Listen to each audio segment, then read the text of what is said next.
ច្បាប់សហព័ន្ធបានរឹងមាំនៅហើយនៅតែមុនស្បផ្សាយអីមួយក៏ដោយទៅកាន់គឺថាតែច្បាប់របស់កសិកម្មគាត់បែបគឺយើងជឿទៅថាបែបខ្ញុំចង់និយាយថាគាត់គាត់ខ្លាចគាត់ជេរទៀតគាត់និយាយពីកីឡានេះពីកីឡាគាត់បែបថាបែបខ្នងបាទអញ្ចឹងគឺយើងកំហុសខ្លួននៅកន្លែងបែបខ្នងហ្នឹងឯងតែករណីឈូនលីប៊ីជាមួយនេះគឺគាត់អត់មានបែបទេគាត់តទៅគឺស្ដារបរិញ្ញាបត្រដាច់ចំហមកចំហគាត់ពលធ្វើមកជុំពលគាត់ជុំគាត់បែកតែពីកន្លែងចឹងកងតែម្ដងបាទអញ្ចឹងគឺបើយើងនិយាយពីបច្ចេកទេសកិច្ចនៃការបែកពីក្រោយនេះអានេះគឺវាជាខុសកំហុសយ៉ាងធ្ងន់ដែរបាទក៏ប៉ុន្តែខ្ញុំអត់បន្ទោសកីឡាករទេខ្ញុំបន្ទោសទៅលើមន្ត្រីសហព័ន្ធអនុវត្តច្បាប់បាទអនុវត្តច្បាប់បាទព្រោះច្បាប់គាត់មិនដឹងអនុវត្តអីមិនដឹងអនុវត្តយើងអីអនុវត្តអញ្ចឹងម្ដងណាវាយអាថែមឲ្យឈ្នះទៅម្ដងណាអាថែមឲ្យចាញ់ទៅម្ដងអាវាយក្រោយចាញ់ដូចខ្ញុំបានលើកឡើងកន្លងមកអញ្ចឹងខ្ញុំមិនដឹងថាមានពីអីជួយកែលម្អសហព័ន្ធឡើងនេះខ្ញុំមានពីថាតែច្បាប់សហព័ន្ធបានរឹងមាំនៅហើយនៅបាទអញ្ចឹងមុនស្បផ្សាយអីមួយក៏ដោយទៅកាន់គឺថាតែច្បាប់របស់យើងនឹងបានរឹងមាំហើយនៅអញ្ចឹងគឺការពុទ្ធវិជ្ជាគឺធ្វើឲ្យមានការខំសម្បាយ៉ាងខ្លាំងពីឪពុករបស់កីឡាករឈួនលីពីម្ដងបាទគឺមានការទុសរាយទីដល់រចងគេហៅថាចងកំហឹងជាមួយនឹងអាញាកតាដែលមិនបានរស់បងគាត់ឲ្យតែបើវាឲ្យចាញ់ឃើញទេបាទបន្ទូមួយយើងមើលទៅដូចពីវាហ្នឹងមានព្រៀបយើងរតិបុរិនហើយគំតែអាកន្លែងរាប់ហ្នឹងកន្លែងហ្នឹងដែលធ្វើឲ្យគាត់បាត់បង់វិជ្ជាជំនាញគាត់បាទអាហ្នឹងគឺការកសារបស់ក្រុមគ្រួសាររបស់ឪពុករបស់ទុនលីពីដែរអញ្ចឹងណាខ្ញុំតែថាយើងក្នុងនាមជាឪពុកយើងអត់ត្រូវទៅឆេះឆាវអញ្ចឹងទេ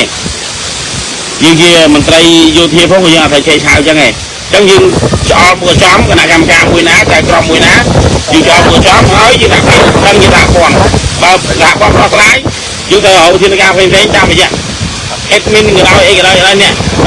ពីណាយើងត្រូវរកគាត់ឲ្យគាត់ជួយនិយាយពាក់ព័ន្ធនឹងរឿងលទ្ធផលចំណេញហើយឲ្យដាក់និយាយដាក់ទូទាត់ទៅលើមន្ត្រីដែលអនុវត្តច្បាប់តែមិនទទួលខុសត្រូវនេះបងប្អូនខ្ញុំអត់ទទួលថាណាខ្ញុំនិយាយប៉ះពាល់ទៀតហើយខ្ញុំដឹងថាថ្ងៃក្រោយទៅខ្ញុំឡើងបាយដាក់ទូយ៉ាងមិនចូលទៀតទេខ្ញុំភ័យអាពេលដែលខ្ញុំនិយាយប៉ះពាល់គណៈកម្មការจากក្រុមឡាបាខ្ញុំភ័យរឿងគីគំនុំជាមួយខ្ញុំផងបាទគីគំនុំជាមួយខ្ញុំមកបាទខ្ញុំភ័យគុំតែបើយើងអត់និយាយព្រោះគាត់អត់កែខ្លួនទេករណីជុំវិញនេះគឺមិនមែនយ៉ាងណាមិនមែនផ្លោះបាយទេអាណាពីលីផ្លោះបាយដែរបាយនេះគឺច្បាប់របស់ច្បាប់ត្រង់បាយនេះហើយខ្ញុំអត់បន្ទោសកីឡាករដែលគាត់ប្រកួតទេព្រោះគាត់លឿនរហ័សពេកគាត់បាយស្របដែរតែថាគាត់លឿនរហ័សពេកចាប់មិនមើលវាចំកន្លែងហ្នឹងតែវាជាតំបន់ហាមគាត់អាញាកីឡាគូតែសមាជិកឲ្យបានមុននឹងយើងអាចចាប់រកកីឡាករណាហើយមុនចាប់រកយើងទៅសម្រេចចិត្តកន្លែងចំណុចហ្នឹងមកព្រោះវាជាកន្លែងខុសច្បាប់បើសម្រេចចិត្តថារកហើយយើងត្រូវតែមានផ្លូវការតែម្ដងបាទកុំឲ្យមានការវិវាទពីខាងក្រុមគ្រួសារក៏ដូចជាក្លឹបគេផ្ទាល់តែម្ដងបាទហើយយើងអាចជារឿងមួយដែលយើងត្រូវតែពិចារណាបាទហើយមិនធ្លាប់បាយអាញាកធ្លាប់បាយតែធ្លាប់ប្រឡូកគុណខ្មែរក៏ធ្លាប់ប្រឡូក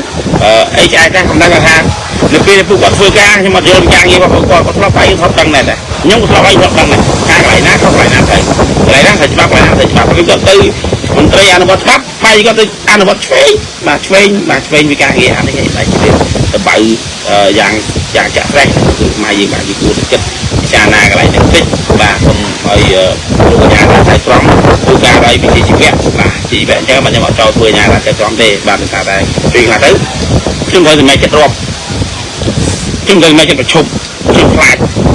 ខាងក្រោមគឺថាអីឯងប្រជុំទៅគេ